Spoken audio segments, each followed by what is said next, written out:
पिंशो जी, good morning. देखिए, आज तो दिन है, आपसे सबसे पहला सवाल मैं स्टॉक स्पेसिफिक पूछूंगा, क्योंकि एक ऐसा स्टॉक जिस पर आपने एक उस समय एंटी कंसेंसस बाय किया था जब कोई हाथ लगाने को तैयार नहीं था, पेटीएम। उस आरबीआई के एक्शन के बाद दो back to back down circuit में, तब मुझे याद है जब बात हुई थी तब आपसे और समीर जी दोनों से आप हैरान थे कि इतना नेगेटिव मूव क्यों आया मार्केट में। वहाँ से स्टॉक करीब करीब 3-4 गुना हुआ है।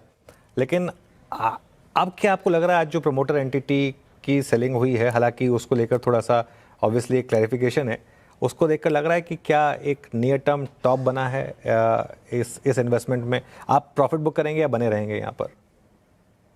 जी, मैं ये नहीं बताऊंगा कि प्रॉफिट बुक करूंगा, कि बने रहूंगा, बट हमारा कन्विक्शन बहुत हाई है। न्यू एज कंपनीज में बहुत ही हाई रहता है हमारा कन्विक्शन। सो मुझे नहीं लगता कि इतना मतलब इतनी जल्दी हम एक कॉल लेंगे यहाँ पे, but we are very comfortable. I mean, I don't think this a problem है। जैसे आपने बोला, क्लैरिफिकेशन ऑलरेडी आ गया है ऑन दिस, बट फ्रेंकली हमें कोई चिंता नहीं है यहाँ पे, और हम डटे रहेंगे इस स्टॉक में। बहरहाल मैनेजर का कॉल तो रहता ही है for trimming to raise extra money और वट एवर, बट हमें कोई वो नहीं है, कोई कोई प्रॉब्लम नहीं है यहाँ पे। ओके, बने रहेंगे यहाँ पर। पूरे पूरे न्यू एज में आप पॉजिटिव हैं? और भी न्यू एज स्टॉक्स ऐड करें क्या आपने इन लास्ट फ्यू मंथ्स? जी, एक्चुअली हम हमेशा अपॉर्चुनिटी देखते रहते हैं, क्योंकि हमारा कन्विक्शन काफी क्लियर है यहाँ पे कि यही है आपके पास, हमारे पास, जो एक एक्सपोनेंशियल ग्रोथ दिखा सकता है यहाँ से। हमने आज ही एक, एक्चुअली न्यू एज कंपनियां तो वैसे ही अगर जो देखें आप, डायरेक्ट प्लेस काफी कम है, there only handful of them. और शायद हमारे पोर्टफोलियो में आपको सारे ही दिखेंगे, एक आध को छोड़ के।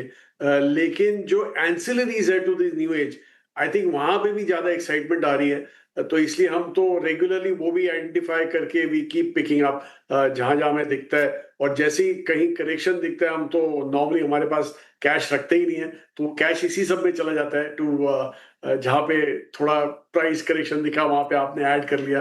तो वो सब करते ही रहते हैं अरुण जी। ओके। इंशो जी, गुड मॉर्निंग। वीरेंद्र बोल रहा हूँ। ये डिफेंस स्टॉक्स ज़्यादातर अब ऑल टाइम हाई पर आ रहे हैं। मैं इनफैक्ट यही इसी साल के, अगर आप देखें, एक्सपोर्ट्स के स्टैट्स दिखा था, लगभग लगभग ऑलमोस्ट हम 0.5 ट्रिलियन के नज़दीक पहुंच चुके हैं। लगभग 48 से करीब, मेरे ख्याल से 40,000 करोड़, माफ़ कीजिएगा, मैं क्षमा चाहूँगा। बट उसमें ब्लेंड देखिए, प्राइवेट और पीएसयूज दोनों का बहुत शानदार है। मेरे ख्याल से पीएसयूज 55%, 45% प्राइवेट स्पेस, मतलब सबने इक्वल कंट्रीब्यूशन दिया है इस एक्सपोर्ट में। और बाकी घरेलू तो अगर आप डिमांड को जानते ही हैं। आपका इस वक्त डिफेंस पे व्यू क्या है? जी, एक्चुअली वीरू जी, हमारा डिफेंस पे ऐसा है कि हम काफी कॉशियस हैं, क्योंकि हम we not getting carried away. जो ऑर्डर बुक्स वगैरह दिखती हैं, और जैसे हमने पहले भी आपको बोला हुआ है कि हमें वही प्ले पसंद है जो केपेक्स हैवी ना हो और सर्विस एग्नोस्टिक हो।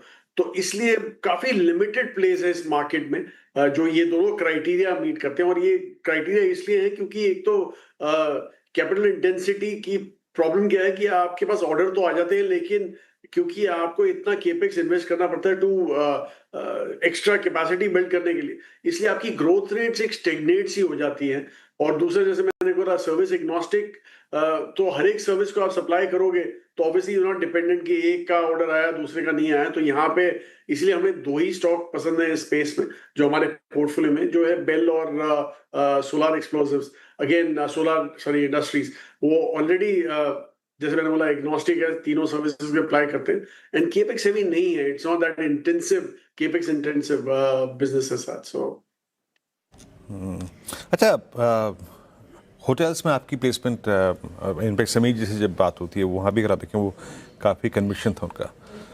पिछले 2 क्वार्टर्स काफ़ी शांत रहे प्राइस टच के मुकाबले। हालांकि अर्निंग्स अभी भी अच्छी हैं। डिमांड एनवायरनमेंट देखिए आप, स्पेशली जितने घरेलू अगर आप देखें होटल्स हैं वहाँ पे, चाहे वो बुकिंग्स हों, चाहे वो फुटफॉल हों, चाहे वो टैरिफ्स हों, सब चरम पे हैं।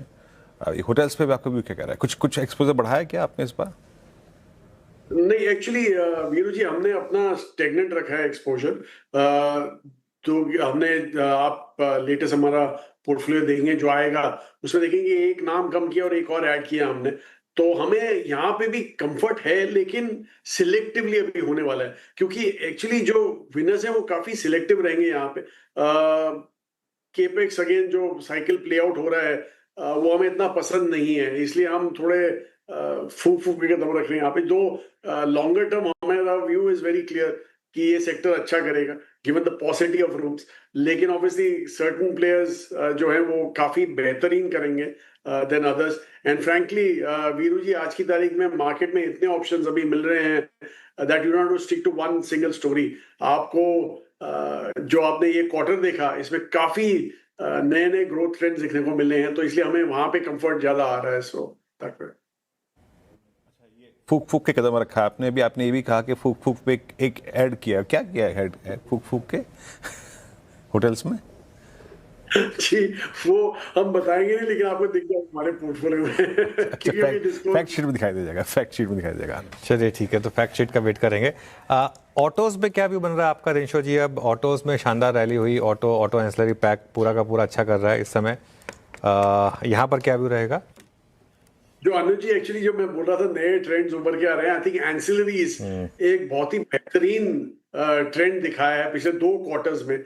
और हमने तो काफी हमारे पहले ही जो स्मॉल कैप हमारा पोर्टफोलियो है, वहां पे हमने यही देखा कि जो आपके बियॉन्ड 250 स्टॉक्स हैं, काफी एंसिलरीज हैं जो बहुत ही बढ़िया काम कर रही हैं, इसलिए हमने वहां पे टॉप अप किया। और by the way, ancillaries unfortunately India में हमें ऑटो एंसिलरीज बनाते हैं, लेकिन प्रिसिशन इंजीनियरिंग कंपनीज हैं ये सारी, एंड उनका जो जो जो प्रोडक्ट है वो सिर्फ ऑटोज के, इंडिया में तो ऑटोज में ही यूज होता है, इसलिए ऑटो एंसिलरी बुलाते हैं, लेकिन वो डाइवर्सिफाई कर सकते हैं डिफरेंट इंडस्ट्रीज में। एविएशन एक बहुत ही बड़ा सेक्टर है जो अपील कर रहा है इनको आज की तारीख में।